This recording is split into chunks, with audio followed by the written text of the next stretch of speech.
Deep in the jungles of Africa dwells a rare healing plant that is fighting for its own survival. The world's rainforests are home to a pharmacopoeia of phyto-wonders. But due to the ever-increasing pressures of human population growth, these valuable tracts of land are disappearing along with their healing secrets. This is one of the last tracts of rainforest left in Kenya, home to more than 20,000 medicinal plants. Unfortunately, the communities living around the forests are growing more rapidly than ever before.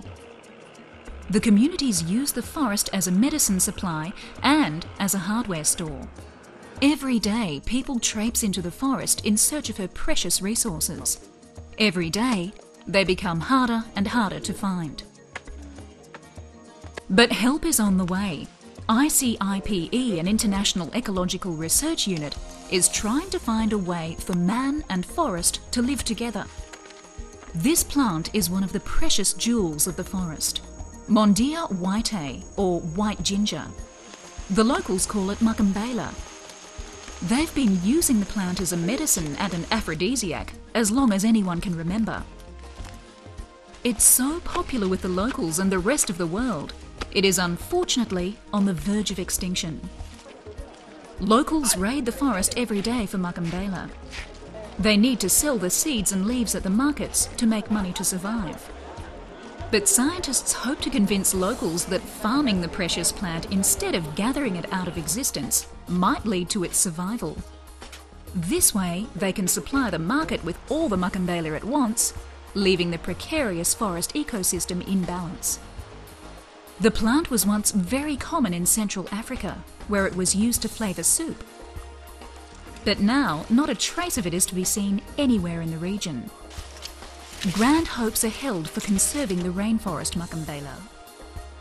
So far, the plan seems to be working. Farmers are having no problems propagating the plant. They're making more money just selling the leaves and seeds of the plant than they used to selling maize. And they haven't even started selling the roots yet. The market for natural plant-derived medicines is an incredible $500 billion per year. The West already has plans for this herb. A Mukambela-flavoured yogurt is being developed in the hopes of curing impotency in men.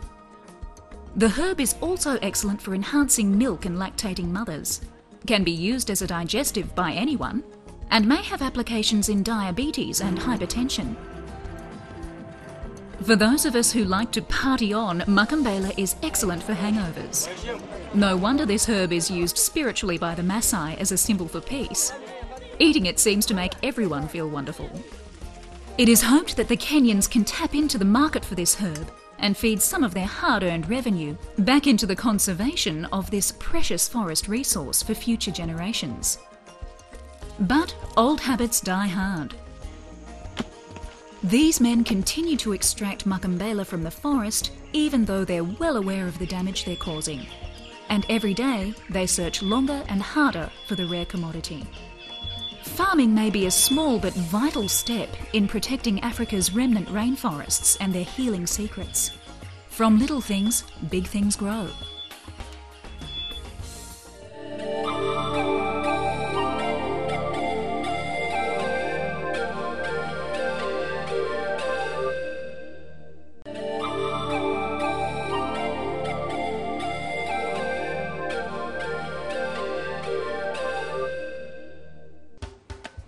Argentina is fast discovering that nothing quite beats the freshness and quality of homegrown produce. Struggling with a failing economy and resultant hunger, Argentinians are taking matters into their own hands by setting up community gardens. Fruit, veggies, chickens and eggs abound in this Epicurean landscape. Everyone pitches in to get the job done. Gardening methods are wholly organic. Only fruit peelings are used as fertilisers. Definitely no chemicals allowed. Nearly 3 million people live off the produce from about 500,000 community gardens across the country. They run on volunteer power and good old-fashioned hard work. The government pitches in too with a little bit of funding. which goes into hiring technicians who teach organic farm techniques. These chickens live off the refuse of the garden. Everything has its role. Clay ovens are built for bread baking, saving much money on gas and providing everyone with warm, savoury sustenance. Argentina's economic situation has been dire for the past couple of years. What once was a nation considered the food bowl of the world in terms of beef and grain has been reduced to a nation where 1 in 4 children go hungry. More than 3 million people are now below the poverty line. These community gardens are proving to be the saving grace of the nation. Neighbourhood groups, bartering and co-ops are all springing up as a result of these prolific patches. But perhaps the best thing about eating your own homegrown produce is the final product, where all the ingredients are whipped into some nourishing, flavoursome culinary delight. At the end of the day, everyone gets to enjoy the fruits of their labour.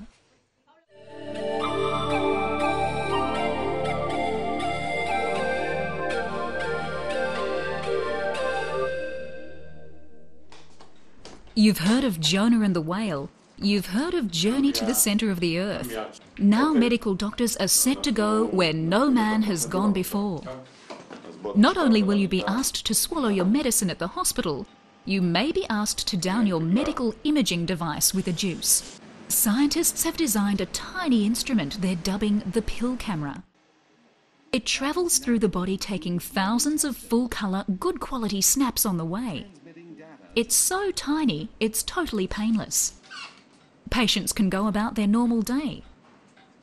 All the patient has to do is fast for 8 hours and down the 2.5 centimetre pill camera with water. Then don a belt which carries a wireless recorder.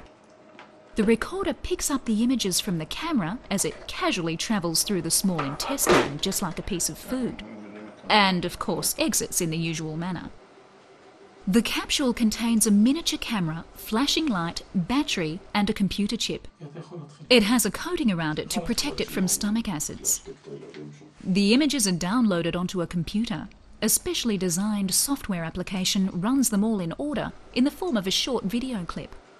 All sorts of abnormalities can be diagnosed with this device: unexplained bleeding, polyps and irritable bowel syndrome, to name a few. 52,000 patients have so far successfully swallowed the pill camera. Unfortunately, colonoscopies and endoscopies may still be necessary in some instances.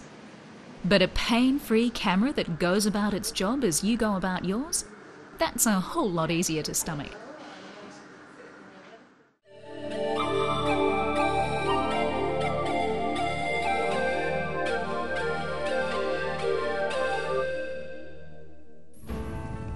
Does chronic illness mean you have to give up on your dreams? British mountaineer Tony Ward doesn't think so. Despite being diagnosed with a debilitating kidney disease, Tony still has the courage in his heart to aim for the highest peak. A professional mountaineer, Tony was diagnosed with kidney disease 6 years ago. After an unsuccessful transplant, Tony has no option but to rely on daily dialysis, which means that his blood is filtered manually via a machine. Tony was determined not to let this cumbersome medical necessity stop him from climbing. With head held high, he started climbing in the hills near his hometown in England. But Tony had something grander in mind, his biggest challenge yet. Tony would scale the mighty peaks of Mont Blanc, all in the name of charity. With help from his wife Bridget, Tony loads up on supplies and the ever-important dialysis solution. They cannot carry the dialysis machine onto the mountain, so filtering will have to be done by hand. It turns out to be a tough job keeping the dialysis solution warm, but Tony is still determined. For 3 whole days, Tony and his team stick it out. But unfortunately, fatigue sets in, and Tony must abandon his mission 1,000 metres from the peak. Still, a remarkable achievement. Suffering from illness doesn't have to stop you soaring like an eagle. It's time to get smart. If you're in the business of espionage, scientists in London have just made your job a whole lot easier. They have invented a tooth implant that picks up information from the net, radio stations and mobile phones and transfers the information directly to your ear with complete confidentiality. The audio tooth implant is inserted into your tooth during a dental procedure in much the same way as a filling. So put down the shoe phone and ditch the cone of silence. The details of your next spy assignment are coming to you direct. I think scientists in London have been wearing trench coats a little too long. Everyone knows it's a right-handed world, but roughly 10% of the population are feeling left out. Left-handers have been discriminated against for centuries. Latin for left-handed means sinister. Well, lefties are fighting back by dedicating a day to highlight their plight, where they challenge righties to do things the other way round. Jimi Hendrix played a custom-made left-hand guitar. Some say using a left hand is linked to the right artistic side of the brain. Left-handed Leonardo wouldn't have agreed more. There are gadgets designed for lefties like can openers and scissors, but where are they when you need them? Hopefully, more shops for lefties will open around the world, making coping with everyday life a more even-handed affair.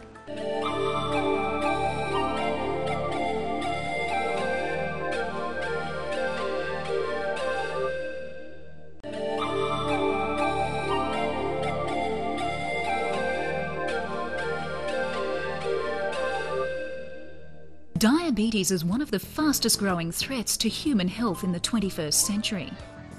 With our sedentary lifestyles, high stress levels and high calorie food, our bodies are forgetting how to access energy properly. Childhood eating patterns are key in the development of adult diabetes. Kids around the world are eating too few fruits and veggies and way too much sugar, salt and fats. And they're not getting enough exercise. These are all contributing factors to diabetes. Diabetes is centered around the malfunction of the hormone insulin, a chemical in your body that helps you convert the glucose you get from food to energy. There are several different types of diabetes. Diabetes type 1 is when your body stops producing insulin altogether. This means you have to inject it manually. Diabetes type 2 is when you still produce insulin, but your body has forgotten how to use it properly, leaving your blood sugars in a mess. And pre-diabetes is when you have too much sugar in your bloodstream. Mike, 60, and his son Will, 35, suffer from insulin-dependent diabetes. But this won't stop them from donning their packs and traipsing through the Antarctic in sub-zero temperatures. In their ultimate Walk to Cure Diabetes campaign, the boys are determined to raise money and awareness for the disease. The catch?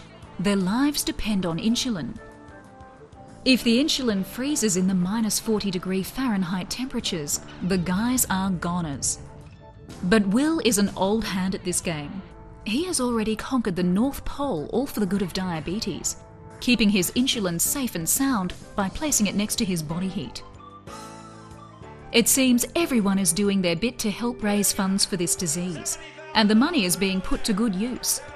Western scientists have recently developed an artificial pancreas. The pancreas is the organ in the body responsible for producing insulin.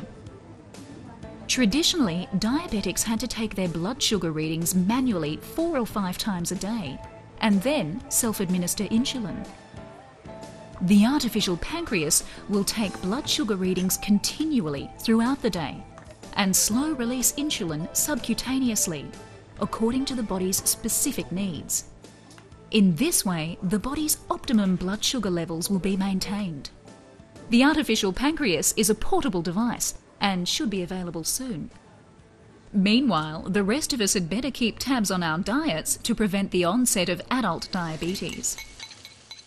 Perhaps we could all take a leaf out of the Asian culinary recipe book.